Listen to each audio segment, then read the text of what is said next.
A paz do Senhor Jesus Cristo, aqui é o presbítero Justino Barbosa. Seja bem-vindo, você está no canal Cristão em Questão. Bom, hoje nós iremos dar continuidade e sequência ao nosso tema, ao nosso assunto, que nós já estamos tratando ao longo de dias, que é sobre as 7 igrejas da Ásia Menor. Hoje nós iremos falar sobre a igreja de Sardes.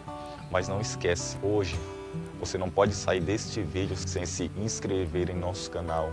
Ative agora o sininho das notificações para você, a partir de hoje, não perder mais nenhuma das nossas mensagens, mas ser notificado pelo YouTube todas as vezes que nós gravarmos vídeo novo. E também não saia daqui sem deixar o seu gostei, o seu joinha, para nos ajudar. E se você assistir este vídeo até o final, no final deste vídeo você estará tendo acesso aos nossos outros vídeos que nós já gravamos sobre as outras igrejas anteriores a Sardes, Éfeso, Esmirna, Pérgamo e Tiatira. Hoje falaremos sobre a 5ª igreja, a igreja de Sardes. Bom, começaremos falando sobre a cidade de Sardes. A cidade de Sardes era considerada uma das cidades mais antigas da Ásia Menor. Foi fundada e edificada cerca de 1200 anos antes de Cristo. E a cidade era reconhecida, era notória por conta de sua luxúria e riquezas. Sardes era a capital de Lídia, império de um rei chamado Creso. E este rei, com seu império, foi quem fez com que Sardes fosse reconhecida e sinônimo de riqueza e luxúria. Segundo a história, o apóstolo João foi quem ministrou, pregou a palavra aos cristãos de Sardes. E dentre todas as cidades da Ásia Menor, Sardes foi a primeira cidade a receber o evangelho da parte de João, pregado por João. E também a primeira igreja a se rebelar contra o cristianismo.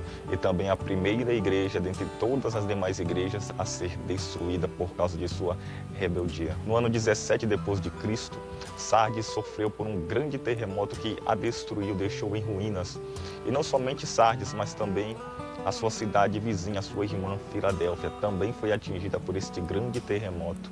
Porém, com a ajuda do imperador Augusto César, a cidade conseguiu novamente se reerguer do monte de entulhos e ruína. E Jesus, ele escreve para a igreja de Sardes, assim como ele escreveu para as demais igrejas. Jesus, ele inicia a sua mensagem direcionada ao líder da igreja, à liderança, ao pastor. Ao anjo da igreja que está em Sardes, escreve: isto diz aquele que tem os 7 Espíritos de Deus e as 7 estrelas. Eu sei as tuas obras, que tens nome de que vive, mas está morta. Jesus, ele se apresenta para a igreja de Sardes de uma maneira bem peculiar para esta igreja, como aquele que tem os 7 Espíritos de Deus. Esses 7 Espíritos de Deus representam a natureza séptupla do Espírito Santo, que está descrito com mais detalhes no livro do profeta Isaías. E Jesus também se apresenta como aquele que tem o controle da liderança da igreja, daqueles que lideram. Por que Jesus se apresenta para esta igreja como aquele que tem a plenitude, a totalidade do Espírito Santo? Porque esta igreja, Jesus disse que ela tinha nome de que estava viva, mas estava morta espiritualmente diante de Cristo. Aos seus olhos, para si próprio, esta igreja se achava, se considerava uma igreja viva espiritualmente, com uma adoração ativa, genuína, verdadeira, com um culto avivado, com um evangelho de poder. Porém, Cristo, que é conhecido da profundidade daquilo que está escondido, ele tinha uma opinião diferente. Jesus olha para esta igreja e diz que estava morta espiritualmente, precisando de um avivamento. Por isso que Jesus se apresenta como aquele que tem os 7 Espíritos de Deus, porque esta igreja estava morta espiritualmente e precisaria retornar para viver novamente na plenitude, na totalidade do Espírito Santo. A igreja de Sardes, ela é diferente de todas as demais igrejas que nós já trabalhamos ao longo de dias, porque todas as demais igrejas, Éfeso, Esmirna, Pérgamo e Tiatira, ela sofria ataques tanto do lado de fora, externamente, como do lado de dentro, internamente. Tanto do lado de fora por perseguições, pelo mundanismo, pelo Império Romano, e do lado de dentro, as igrejas sofriam ataques de certas lideranças, grupos que propagavam um ensino herético, induzindo a igreja ao erro. Porém, para a igreja de Sardes, Jesus Cristo, ele não cita nenhum destes problemas. o que nos dá a entender que a igreja estava vivendo um tempo de estabilidade, de prosperidade, de paz, de harmonia com o mundo e dentro da igreja também. Este ambiente de estabilidade, de paz que a igreja estava vivendo foi exatamente o motivo, a causa da estagnação e da ruína e morte espiritual da igreja. Não que eu seja a favor do sofrimento da igreja, mas o momento em que a igreja mais cresceu e prosperou foi no momento em que ela vivia debaixo das perseguições. Foi no solo fértil das perseguições, sofrimentos e tribulações que a igreja do Senhor Jesus conseguiu mais produzir e crescer na face da terra. A igreja de Sardes, ela lembra muito o período histórico da igreja do Senhor Jesus Cristo na terra, entre o 4º e o 5º século até o século XV, quando a igreja ela apagou espiritualmente e viveu um período de densas trevas e escuridão. Foi quando a igreja, entre o 4º e o 5º século, experimentou uma paz, estabilidade, tranquilidade e harmonia com o mundo. O Império Romano declarou o cristianismo religião legal e estatal de todo o seu império. Então a igreja deixou de ser perseguida para ser aceita. Foi neste momento que a igreja morreu espiritualmente, apagou espiritualmente, moralmente e doutrinariamente. A igreja de Sardes também estava experimentando um período, estava vivendo de nome. Tinha um nome que revelava, pregava sobre ela que estava viva. Mas este nome que foi construído talvez há um tempo atrás, uma trajetória de conquistas, vitórias, uma trajetória de uma igreja vitoriosa. A essência deste nome na atualidade da igreja de Sardes já não existia. Ela estava vivendo apenas no peso do nome. Jesus diz para esta igreja para que ela seja vigilante, porque era exatamente disto que a igreja precisava, vigilância. Tanto no seu relacionamento com o mundo, tanto na sua vida espiritual, no seu relacionamento com Deus, ela precisava estar vigilante contra as astutas ciladas de Satanás, contra o pecado, vigilância. A falta da vigilância foi, é e continuará sendo o motivo e a causa da destruição e ruínas de homens, mulheres, grandes nomes, grandes profetas e também grandes ministérios ruíram por falta de vigilância. A falta de vigilância fez com que os apóstolos do Senhor Jesus o abandonassem, outro o negasse e outro buscasse o suicídio por ter vendido Jesus Cristo. Porque no momento em que Jesus pede para que eles vigiassem, eles dormiram. Ser vigilante é estar acordado, no sentido espiritualmente da palavra. Nós precisamos, como igreja do Senhor, estarmos acordados espiritualmente e não dormindo como as virgens que em determinado período da sua caminhada até o encontro do noivo, elas caíram no sono e dormiram. Hoje o nosso Senhor Jesus, assim como ele nos conta na parábola das 10 virgens, ele clama com a sua voz de amor, pedindo para que a sua igreja venha acordar espiritualmente e viver uma vida na plenitude do Espírito Santo. Jesus disse também para esta igreja: confirma o restante que estava para morrer, porque eu não achei as tuas obras perfeitas diante de Deus. Perceba que o ambiente de mortandade, o clima espiritual de morte dentro da igreja de Sardes estava conduzindo outras pessoas à morte. Essas pessoas ainda não haviam morrido, mas estavam se encaminhando para a mortandade, sendo infectados pelo ambiente apático da igreja de Sardes. E Jesus pede para que essas pessoas que ainda não haviam morrido sejam confirmadas, levantadas, acesas espiritualmente novamente por intermédio destas palavras que Cristo tem advertido a sua igreja. E um fato muito interessante, as obras que esta igreja estava fazendo, talvez achando que estava agradando a Deus na sua adoração, no seu louvor, no seu serviço. Jesus disse que estas obras estavam diante de Deus, diante do céu, diante dos anjos, deixando a desejar. Obras incompletas, obras imperfeitas. É um grande problema quando Cristo olha para uma igreja e vê que as suas obras estão incompletas, estão deixando a desejar diante de Deus. E Jesus continua dizendo para esta igreja: lembra-te, pois, do que tens ouvido e recebido, guarda-o e arrepende-te, porque se não vigiares, virei sobre ti como um ladrão, e não saberás a que hora virei sobre ti. Jesus pede para que esta igreja venha lembrar do que eles haviam recebido, do que eles haviam ouvido, e também guardar. Debaixo daquilo que eles haviam recebido, ouvido e guardado, Jesus também pede para que eles venham se arrepender. Jesus nos ensina o caminho para um avivamento espiritual na nossa vida. Lembrar do que temos ouvido, recebido e guardado. E debaixo daquilo que nós temos ouvido, recebido e guardado, nos arrepender. uma metanoia tem que acontecer, não somente na vida das pessoas que estão do lado de fora, que não são cristãs, mas na vida da própria igreja. A igreja precisa retroceder, voltar-se para trás, fazer uma autoavaliação de si própria, do seu relacionamento com Deus, como está diante de Deus, se arrepender, mudar a sua postura, mudar a sua mentalidade, mudar a direção do seu caminho. Para esta igreja, Jesus pede vigilância, arrependimento, que ela deixasse de ser uma igreja que vivia de aparência, que aparentava uma igreja viva, porém estava morta. Jesus Cristo pede para que ela se arrependa e viva realmente na plenitude do Espírito Santo.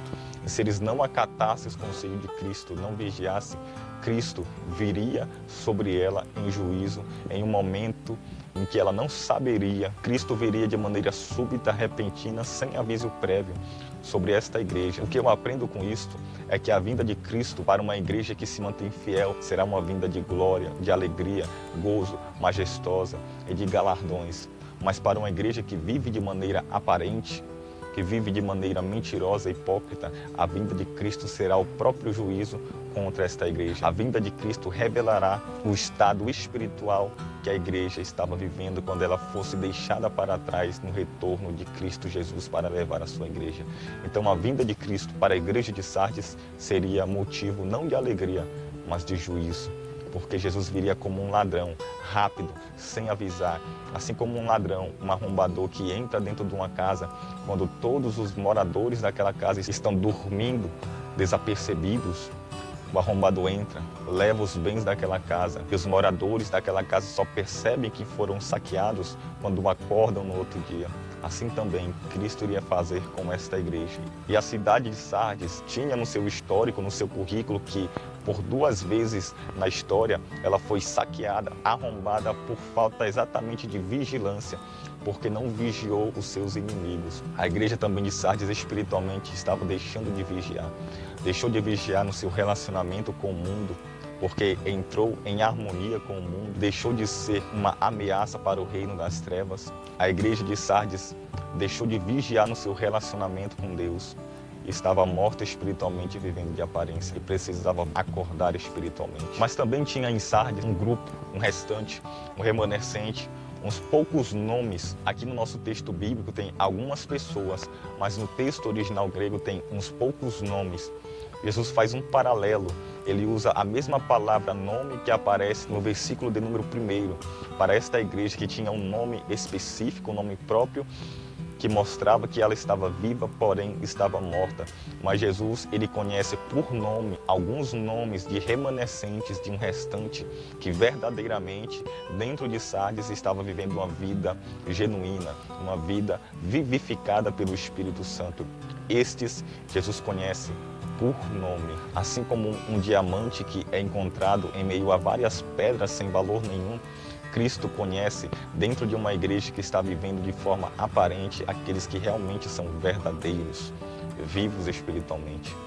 E para estes, Jesus disse que eles são dignos, merecedores de andar com ele de branco, porque eles perseveraram em manter as suas vestes limpas e incontaminadas com o mundo, incorruptíveis. Eles viveram um estilo de vida, um padrão de vida impecável diante de Deus, porque perseveraram na santificação. Alguns que não contaminaram suas vestes, significa pessoas que perseveraram aqui na terra em viver uma vida de santificação, de renúncia, de entrega total e plena a Deus, para que Deus fizesse neles, introduzissem neles a obra da santificação. E para estas pessoas, no versículo 5, Jesus promete a obra que eles já iniciaram aqui na terra com a ajuda, o auxílio do Espírito Santo. Cristo promete completar esta obra, porque a obra da salvação, ela começou, ela continua, mas ela terá uma consumação. A obra da salvação tem sua consumação na glorificação, que é o estado final de cada crente. É quando recebermos um corpo glorificado semelhante ao de Cristo. Estas vestes brancas que no versículo 5 Jesus promete, nada mais é do que um corpo glorificado, um corpo incorruptível. É a consumação do plano e projeto da salvação de Deus em Cristo, que é a glorificação de cada crente. E Jesus também promete que não riscaria os seus nomes do livro da vida de maneira nenhuma. Novamente, Jesus usa a palavra nome, a mesma palavra que aparece no versículo 1, versículo 4 e agora aparece no versículo de número 5. Jesus faz um paralelo, porque no versículo 1, esta igreja tinha um nome que estava viva, mas estava morta. No versículo 4, Jesus conhece por nome aqueles que verdadeiramente eram vivos espiritualmente. E no versículo 5, Jesus promete que estes que ele conhece por nome, ele não riscará esses nomes do livro da vida. Esses nomes permanecem na memória eterna, infinita e soberana de Deus.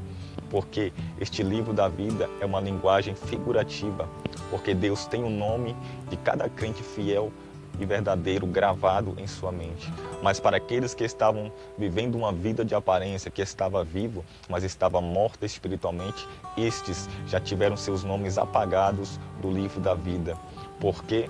Porque a Jerusalém Celestial, ela não registra o nome de pessoas mortas, mas somente pessoas que estão vivas. Assim como nas cidades antigas era um costume ter o registro de todos os habitantes daquela cidade. E quando um habitante daquela cidade morria, o seu nome era arriscado do registro de pessoas.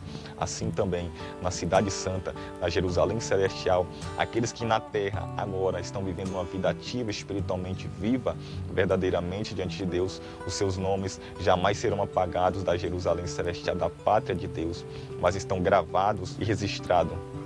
Mas para aqueles que estão vivendo uma vida morta espiritualmente, os seus nomes já apagados da memória de Deus e do registro da cidade santa, eles não terão parte na Jerusalém Celestial.